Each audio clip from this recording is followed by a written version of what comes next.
ശത്രുത കൂടുകയുള്ളൂ. ഒരു രാത്രി കഴിഞ്ഞാൽ ശത്രുത വർദ്ധിക്കും. അതുകൊണ്ടാണ് പണ്ടത്തെ അമ്മമാർ പറയുന്നത്, വേണ്ടാട്ടോ മക്കളെ വേണ്ടാട്ടോ. ഒരു രാത്രി അവിടെ പിണങ്ങിയിരിക്കുകയാണ് ഭാര്യയും ഭർത്താവും. മക്കള് പിണങ്ങിയിരിക്കുന്ന സമയത്ത് വയസ്സായ അമ്മമാരവിടെ പറയും, വേണ്ടാട്ടോ വേണ്ടാട്ടോ, നിർത്തിക്കോളൂട്ടോ, ചെറിയ മുറുമുറുപ്പ് നിർത്തിക്കോളൂ. ഒരു രാത്രി കഴിഞ്ഞാൽ അതിന് പ്രാപിക്കും, വർദ്ധിക്കും, അതിന് പുറത്തോട്ട് വയ്ക്കും. രണ്ടാമത്തെ ദിവസം അത് കൂടും, മൂന്നാമത്തെ ദിവസം അത് വർദ്ധിക്കും. ഒരു മാസം കഴിയുമ്പോഴേക്ക് അവിടെ അവരുടെ വീട്ടിലേക്ക് പോകും. നിസ്സാരമായ കാര്യങ്ങൾ. അതുകൊണ്ടാണ് പഴയ ആൾക്കാർ പറയുന്നത് വേണ്ടാത്തോ വേണ്ടാത്തോ വേണ്ടാത്തോ. അതിനൊക്കെ പഴയ ആൾക്കാർ വേണം, ഈ ആക്രി സാധനങ്ങൾ വേണം. അല്ലേ? ഇപ്പം ആക്രി സാധനങ്ങൾ പറ്റില്ല. വീട്ടിൽ ഫോട്ടോ ചോദിക്കുക, ആക്രി സാധനം നല്ല വീട്ടിലുണ്ടോ, എടുത്തിട്ടുണ്ടോ? ഈ ആക്രി സാധനം എന്താ അറിയോ? വയസ്സൊക്കെ അച്ഛനും മുത്തശ്ശി ഗത, അല്ലേ? മുത്തശ്ശി ഗതമാരും മുത്തശ്ശ ഗതമാരും പാടില്ല വീട്ടിൽ. ആക്രി സാധനം അപ്പോൾ ഉപേക്ഷിച്ചാൽ ഞാൻ വരാനാ. എന്നിട്ട് എന്തെങ്കിലും മുറുമുറുപ്പ പ്രശ്നങ്ങൾ ഉണ്ടാകുമ്പോൾ അതിനെ പരിഹരിക്കാൻ ഒരാളില്ല. കുടുംബ ബന്ധങ്ങൾ ശിഥിലമായിക്കൊണ്ടിരിക്കുകയാണ്. കുടുംബ ബന്ധങ്ങൾ ശിഥിലമാകാതിരിക്കാൻ ഏറ്റവും നല്ലത് ന്യൂക്ലിയർ കുടുംബങ്ങളാകാതിരിക്കുകയാണ്. അവിടെ അത് മയപ്പെടുത്തി കൊടുക്കാനും അതിൻ്റെ മലയൊടിച്ചു കൊടുക്കാനുമുള്ള കാരണവന്മാർ വേണം.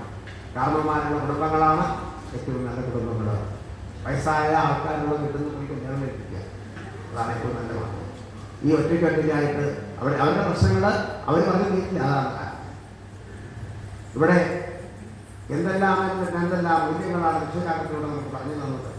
ഒരു പെണ്ണ്, ആ പെണ്ണ് വിചാരിക്കണം ബന്ധു, തൻ്റെ ബന്ധു ആരാണ്. ഒരു പെണ്ണിനെ സംബന്ധിച്ചിടത്തോളം ബന്ധു വീട്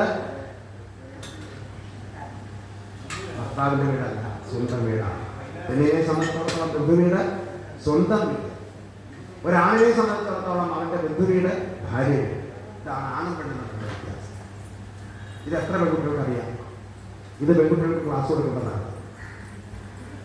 പാതിവ്രത്യ ധർമ്മങ്ങൾ പറഞ്ഞു കൊടുക്കുമ്പോൾ ജനകൻ സീതയ്ക്ക് പാതിവ്രത്യ ധർമ്മങ്ങൾ പറഞ്ഞു കൊടുക്കുന്നുണ്ട്. ശകുന്തളയ്ക്ക് കണ്ണൻ പാതിവ്രത്യ ധർമ്മങ്ങൾ പറഞ്ഞു കൊടുക്കുന്നുണ്ട്. ആ പാതിവ്രത്യ ധർമ്മങ്ങളെ പഠിപ്പിക്കാനാണ് ശാകുന്തളം ഏതെങ്കിലും ഒരു ക്ലാസ്സിൽ പഠിപ്പിക്കുക. ഒരു ഭാഗം ശാകുന്തളം പഠിപ്പിക്കാത്ത ക്ലാസ്സും കഴിഞ്ഞില്ല. 10ാം ക്ലാസ് വരെ ശാകുന്തളത്തിൻ്റെ ഒരു ഭാഗം പഠിപ്പിക്കണം. ശകുന്തളയ്ക്ക് പറ്റിയ ഒരു അബദ്ധം നിങ്ങൾക്ക് പറ്റുന്നതേ മക്കളെ എന്നാണ് ടീച്ചർ ക്ലാസ് പഠിപ്പിക്കുന്നത്.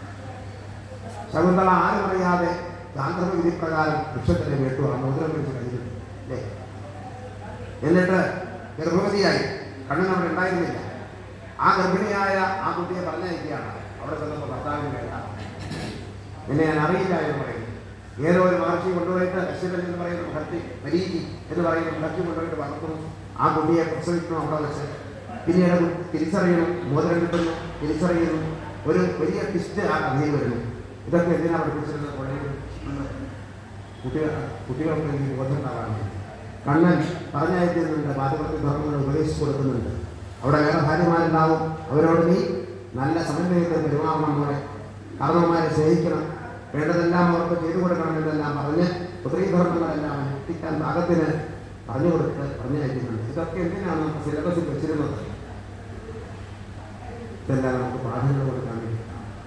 അതേ അമ്മമാരെന്തെല്ലാം ഇതെല്ലാം സത്താന രീതിയിൽ ശിവനും വിഷ്ണുവും രണ്ടല്ല എന്ന് കാണിക്കുകയാണ് അർത്ഥത്തിലൂടെ നോക്കുന്നത്. നേതാക്കന്മാര്, ഉയർന്ന നേതാക്കന്മാരെല്ലാം ഒന്നാണ്, അല്ലേ? ഉയർന്ന നേതാക്കന്മാര് രണ്ട് പാർട്ടിയിൽ നിൽക്കുകയാണെങ്കിലും അവരെ കാര്യം വരുമ്പോൾ അവരൊന്നാകും. അവർ കൈകോർത്ത് പിടിച്ച് നിൽക്കുകയാണ്, ഒരു പാത്രത്തിൽ ആഹാരം കഴിക്കുകയാണ്. പക്ഷെ ഇവിടെ കിടന്ന് ഈ ചോട്ടാ നേതാക്കന്മാർ തമ്മിൽ അടിച്ചു മരിക്കണം, അല്ലേ? പിള്ളേരെത്രയാ മരിക്കണം? ചോട്ടാ നേതാക്കന്മാർ അടിച്ചു മരിക്കുകയാണ്.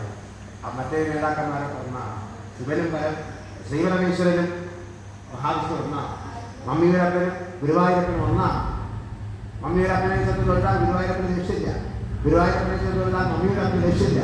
ഇതാ കിടക്കണം, അല്ലേ? നമ്മുടെ പുറകിൽ ഇതാ കിടക്കുന്നത് അനന്തസായിയായി ഭഗവാൻ. അനന്തസായിയുടെ കയ്യിലെത്തായിരിക്കുന്നത് നിങ്ങൾ കണ്ടുണ്ടോ? പത്മനാഭന്റെ കയ്യിലിരിക്കുന്നത് കൂടത്തലയാണ്. ആ കൂടത്തല ശിവലിംഗത്തിൽ അർച്ചന ചെയ്തുകൊണ്ടിരിക്കുക. കൈലാസത്തിൽ ശിവൻ എന്താ ചെയ്തുകൊണ്ടിരിക്കുന്നത്? എന്തായിരുന്നു അങ്ങനെ എന്താ ജനിച്ചുകൊണ്ടിരിക്കണമെന്ന് പാർവതി ചോദിച്ചപ്പോ പറഞ്ഞു, എന്താണ്? രമേ രാമേ മനോരമേ സഹസ്രനാമതത്തുല്യം രാമനാമ വരാനെന്നാണ്. ഞാൻ രാമനാമം ജപിച്ചുകൊണ്ടിരിക്കുകയാണ്. ശ്രീപരമേശ്വരൻ രാമനാമം ജപിക്കുന്നു, മഹാവിഷ്ണു ശിവനെ അർച്ചന ചെയ്തുകൊണ്ടിരിക്കുന്നു. പിന്നെ എന്തിനാ ഈ അടി? തമിഴ്നാട്ടിൽ അടിക്കുകയാണ്, കർണാടകത്തിൽ അടിക്കുകയാണ്, അയ്യങ്കാർമാരും അയ്യന്മാരും തമ്മിൽ അടി. എത്ര സിനിമകൾ വന്നു അടിയുടെ, ഇപ്പോഴും അത് നടക്കുന്നുണ്ട്. ഹരദ്വാരം ഹരിദ്വാരം എന്നൊക്കെ പറഞ്ഞ് അടി നടത്തുക. ഹരന്റെ ആൾക്കാർ, ഹരിയുടെ ആൾക്കാർ, ഇങ്ങനെ തൊട്ടവരെ കണ്ടുകൂടാ. ഇങ്ങനെ എന്തൊക്കെ വ്യത്യാസം, ഇങ്ങനെ തൊട്ടവരെ കണ്ടുകൂടാന്ന്. ഞങ്ങൾ വിഷ്ണുവിന്റെ ആൾക്കാർ, ഞങ്ങൾ ശിവന്റെ ആൾക്കാർ, ഞങ്ങൾ അയ്യങ്കാർമാർ. ശിവന്റെ അമ്പലത്തിൽ പോയി വന്നവരെ വിഷ്ണുവിന്റെ ആൾക്കാർ തൊടുവില്ല.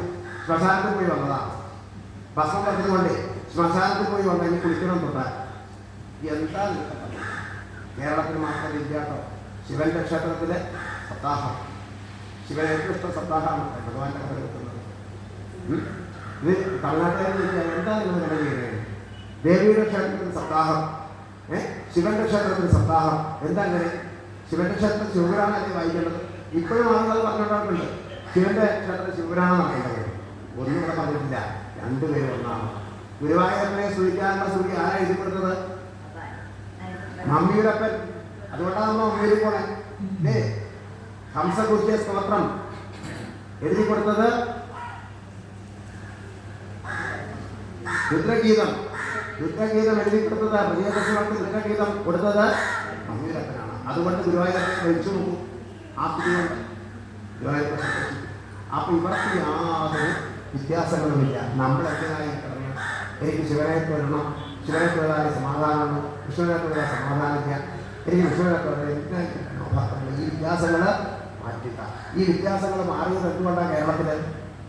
ഇനി പറയും കേരളത്തിൽ ഈ വ്യത്യാസങ്ങളില്ല. നമ്മുടെ ശിവന്റെ അമ്പലത്തിൽ പോകും, നമ്മുടെ വിഷ്ണുവിന്റെ അമ്പലത്തിൽ പോകും, എല്ലാം നമുക്ക് തുല്യമാണ്.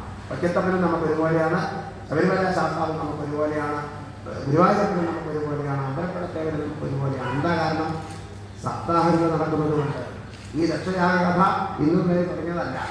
സപ്താഹ രീതി ആചാര്യന്മാർ പറഞ്ഞ് എല്ലാവർക്കും ഇത് ബോധ്യപ്പെടുത്തി കൊടുക്കുന്നുണ്ട്. അതുകൊണ്ടാണ് നമുക്ക് ഈ ഭേദഭാവനയില്ലാത്തത്. ശിവനും വിഷ്ണുവും തമ്മിലുള്ള ഭേദഭാവന കേൾക്കുന്ന കഥയാണ്. ഓരോ പെൺകുട്ടിക്കും തൻ്റെ സ്വന്തം വീട് ബന്ധുവീടാണ് എന്ന് തിരിച്ചറിയാനുള്ള മനോഭാവം കൊടുക്കുന്ന കഥയാണ്. ഭർത്താവിൻ്റെ വീടാണ് ശരിയായ സ്വന്തം വീട്. അവിടുത്തെ ആളുകളാണ് എൻ്റെ സ്വന്തക്കാര്. അതുകൊണ്ടാണല്ലോ ബ്രാഹ്മണർക്ക് അച്ഛൻ്റെ ഭർത്താവിൻ്റെ അച്ഛനും അമ്മയും ഒരുക്കിയിട്ടാണ് വില.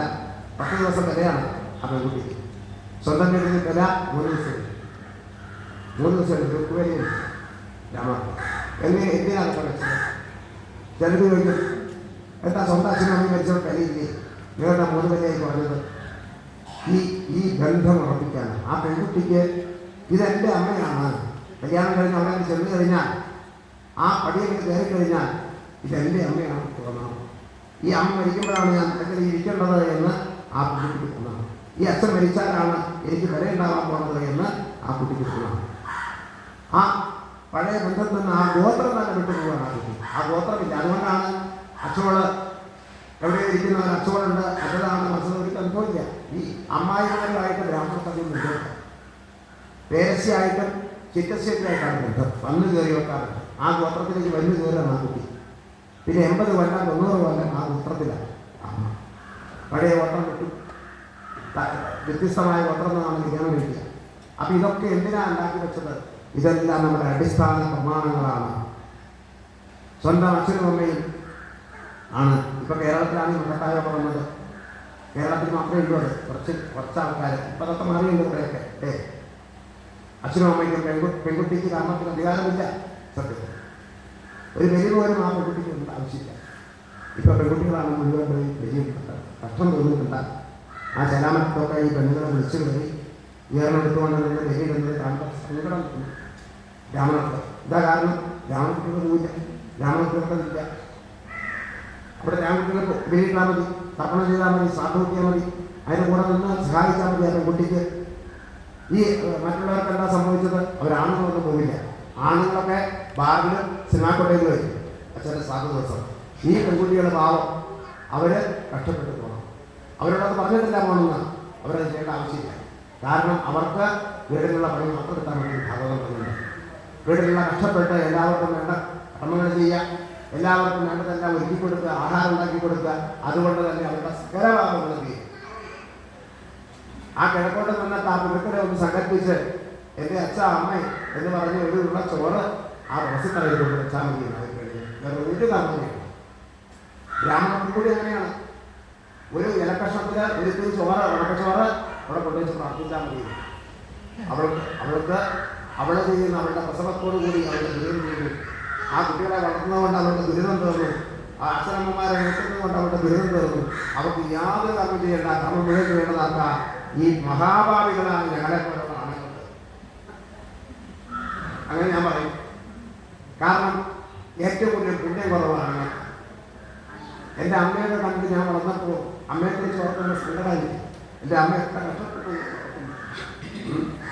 കണ്ണിലെ മുളകരച്ചും അരിയാക്കിയിട്ടും കഷ്ടപ്പെട്ട് ഞങ്ങളെ വളർത്തി. ഞങ്ങൾക്ക് ഈ കഷ്ടപ്പാട് വല്ലതുണ്ടോ? കഷ്ടപ്പാടുണ്ടോ? ഈ ശരീരം അമ്മയുടെ പാലാണ്. അപ്പോൾ അമ്മമാര് ചെയ്യുന്ന കർമ്മം കൊണ്ട് അവർക്ക് എല്ലാ പുണ്യങ്ങളും കിട്ടും. അതുകൊണ്ടാണ് ഭഗവാൻ പറഞ്ഞത് അമ്മമാരിക്കും അതിൽ തോന്നും സത്താകം കേട്ടാമെന്നുള്ളത്. അമ്മമാരെ മുഴുവൻ വിളിച്ചു വരുത്താണ്. രാധാറാണിമാരായിട്ട് അമ്മമാർക്ക് അനുഗ്രഹം കൊടുത്തു ഭഗവാൻ. എല്ലാവരും രാധാറാണിമാരാണ് സത്താകം കിട്ടുന്നവരെ. പുരുഷന്മാർ അതാണ് വരാത്തതിനൊക്കെ അവർക്ക് പാപമുണ്ട്. അതുകൊണ്ടാണ് പുരുഷന്മാർ വരാൻ കഴിയാത്തത്. ഇനി അവർക്ക് വരണമെങ്കിൽ അവർക്ക് സ്ത്രീയായിട്ട് ജനിക്കണം അടുത്ത ജന്മം. എന്നിട്ട് അവർക്ക് ഭാവന വരാൻ. അപൂർവം ആളുകളാണ് വരിക അല്ലേ? സ്ത്രീജനത പറയാറുണ്ട്. അവര് പ്രസാദത്തിന് വരികയാണ്. പ്രസാദത്തിന് വരുന്നൊന്നും അല്ലാട്ടോ പെണ്ണുങ്ങൾ. വീട്ടിൽ ആഹാരം വയ്ക്കാൻ പറ്റാഞ്ഞിട്ട് ഒരു ദിവസത്തിൽ പ്രസാദത്തിൽ ഉണ്ണാൻ വേണ്ടി വരികയാണ്. അല്ല, അതല്ല. അവർക്ക് പാപവിനോദനം സംഭവിച്ചു വരുന്നു. അവരുടെ പാപം പറഞ്ഞു. ഇനി അവർക്ക് മോക്ഷമാണ്. 19 കൊല്ലം ഈ അടുക്കളയിൽ കിടന്ന് കഷ്ടപ്പെട്ട് പശുവിൻ്റെ ചാണകവുമായി പഴയ ആൾക്കാരുടെ കഥ നോക്കും. ഇപ്പോഴത്തെ ആൾക്കാരുടെ കഥ എത്ര പറയാനില്ല. എത്ര അവർ കഷ്ടപ്പെട്ടു അല്ലേ? തിരികല്ലിൽ പൊടിച്ചിട്ട് തിരികല്ലിൽ അരി ചേർത്തുണ്ടാവും. തിരികല്ലിൽ അരി പൊടിച്ചിട്ട് 12 മക്കളെ വളർത്തിയ അമ്മമാരുണ്ട്. എൻ്റെ സാറിൻ്റെ അമ്മ. ആ സാർ കവിത എഴുതിയുണ്ട്, എന്നെ പഠിപ്പിച്ച സാർ. തിരികല്ലിൽ അരി പൊടിച്ചിട്ട് വൈകുന്നേരം ആകുമ്പോഴേക്ക് പലഹാരം ഉണ്ടാക്കി വെക്കുന്നുണ്ട്. 12 മക്കളാ സ്കൂളിൽ. ആലോചിച്ച് നോക്കുന്നു. അതിൻ്റെ മുമ്പത്തെ കാലം ആലോചിച്ച് നോക്കൂ. കർക്കിടക മാസത്തിലെ വിറക് പിറ്റേ ദിവസം കത്തിക്കാൻ വേണ്ടിയിട്ട് വിറക് അടുപ്പിൻ്റെ മുകളിൽ വെച്ച് ചൂടാക്കിയിട്ട് കത്തിച്ചു തന്ന അമ്മമാരെ അല്ലേ? പിറ്റേ ദിവസം വെള്ളം നടത്തണമെങ്കിൽ ആ കഷ്ടപ്പാട് ഇന്ന് മക്കളോട് പറയുന്നുണ്ടെങ്കിൽ ഇന്ന് മക്കൾക്കത് അറിയും. അമ്മമാരോട് ചോദിക്കും, മുത്തശ്ശിക്ക് ഓവൻ ഉണ്ടായിരുന്നോ?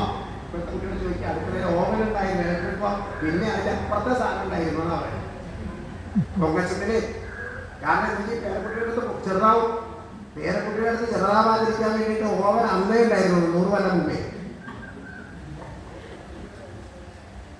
എന്നൊന്ന് പറയണ്ടേ മക്കളെ? ഞങ്ങള് ഈ വിറകൊക്കെ അടുക്കളയില് അടുപ്പിന്റെ മുകളിൽ വെച്ചിട്ട് ഉണക്കിയിട്ടാണ് പിറ്റേ ദിവസം കഞ്ഞി വെച്ചിരുന്നത്. എന്നാ പറയണ്ടേ? നെല്ല് കുത്തി അന്നന്ന് കഞ്ഞി വെച്ച് കൊടുത്തിരുന്നത് ഞങ്ങളുടെ മക്കൾക്ക്, ഞങ്ങളുടെ ഭർത്താക്കന്മാർക്ക്, അല്ലെങ്കിൽ ഞങ്ങളുടെ അച്ഛന്മാർക്ക് എന്ന് പറയണ്ടേ? അറിയില്ല. അത്രയും പൊങ്ങച്ചാണ് മുത്തശ്ശിമാർക്ക് പൊങ്ങച്ച. എന്താ ഈ പൊങ്ങച്ചക്കഥകൾ അവരോട് പറയരുത്. കഷ്ടപ്പാടിന്റെ കഥ പറയണം. അപ്പൊ പറയാൻ പഠിക്കും. ഇപ്പോ ഇവിടെ ചുണ്ടല് പിറക്കി കൊണ്ടു കത്തിച്ചവള് ഭർത്താവിന്റെ വീട്ടില് ഓവനില്ലാത്തതുകൊണ്ട് പിറങ്ങി വീട് പോയ. എന്നിട്ട് ഇവിടെ പറഞ്ഞേക്കണം എന്താണെന്നറിയോ? അവിടെ അതില്ലെങ്കിൽ ഇവിടെ പോന്നേക്കാൻ. നീ വിട്ടുകൊടുക്കരുതെന്ന്, നമ്മുടെ മാനം നീ കളയരുതെന്ന്. അത്രയ്ക്ക് അങ്ങനെ പറഞ്ഞേക്കാം. പതിവ്രതം പറഞ്ഞ എന്നിട്ട് അവിടെ അതില്ല ഇതില്ല എന്നൊക്കെ പറഞ്ഞ് ഗ്യാസില്ല, മറ്റതില്ല, മറിച്ചതില്ല എന്ന് പറഞ്ഞ് ഇവിടെ കത്തിച്ചുകൊണ്ടിരുന്ന കഷ്ടപ്പാട് നമുക്കറിയാം. ഇവിടെ പറ്റി കുട്ടിയിട്ടാണ് കത്തിച്ചിരുന്നത്. എന്നിട്ട് അവിടെ ചെന്ന് അതില്ല, ഇലക്ട്രിക് ഓവനില്ല. എന്തെല്ലാമാണ് മക്കളെ കത്തിച്ചോട്ടുന്നത്. ഇതൊക്കെ പറഞ്ഞു കഴിഞ്ഞാൽ വേറെ വിഷയത്തിലേക്ക് പോകും. രക്ഷയാണല്ലോ പറയേണ്ടത്. സതീദേവി എല്ലാം ഉണ്ടായിരുന്ന കുട്ടിയാണ്. ചില കുട്ടികൾ അങ്ങനെയാണ് കേട്ടോ. ചില കുട്ടികൾ അങ്ങനെയാണ്. എല്ലാം ഉണ്ടെങ്കിൽ ഒന്നുമില്ലാത്തവരെ സ്നേഹിക്കും. ഇവരാരെയാണ് എന്താ ഇവർ സ്നേഹിക്കുന്നത് കണ്ടാലേ നമുക്ക് തോന്നി എന്തിനാണ് ഇവർ സ്നേഹിച്ചത്. ഒരു പിൻബലമില്ലാത്തവനെ, സൗന്ദര്യമില്ലാത്തവനെ, പണമില്ലാത്തവനെ, പത്രാസില്ലാത്തവനെ ബസ്സിലെ കിഴിഞ്ഞ് വലിയ പെൺകുട്ടികളെ സ്നേഹിക്കും. എല്ലാ ഉള്ള പെൺകുട്ടികൾ എല്ലാ കിഴങ്ങ പെൺകുട്ടികളെ സ്നേഹിക്കും. അപ്പൊ എന്തായാലും കാരണം അറിയോ? ഏതെങ്കിലും ഒരു മൂല്യത്തിൽ കിട്ടി അവന് എന്തെങ്കിലും ഒരു മൂല്യമുണ്ട്.